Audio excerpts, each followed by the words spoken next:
Syederalun Badan Narkotika Nasional atau BNN Republik Indonesia bekerjasama dengan Badan Informasi Geospasial atau BIG dan Badan Riset dan Inovasi Nasional atau BRIN serta BNNK Gayo Lues melakukan pemusnahan 2 ladang ganja siap panen di kawasan pegunungan Desa Agusen, Kecamatan Blangkejeren pada Selasa 31 Mei 2022. Penemuan dan pemusnahan ladang ganja seluas 5 hektar di Gayo Lues tersebut dipimpin langsung oleh Direktur Narkotika Deputi Bidang Pemberantasan BNN, Brigjen Pol Roy Hardi Siahaan.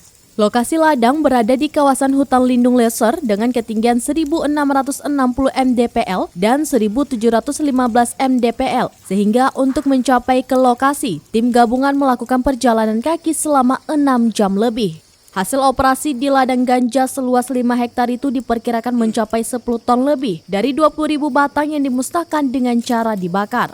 Untuk diketahui, Kabupaten Gayo Lues merupakan salah satu target wilayah pengembangan program Grand Design Alternative Development atau GDAD besutan BNN.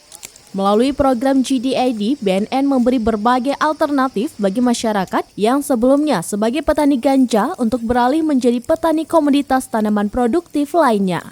Dari Blangkejeren, Rasyidan, Serambion TV.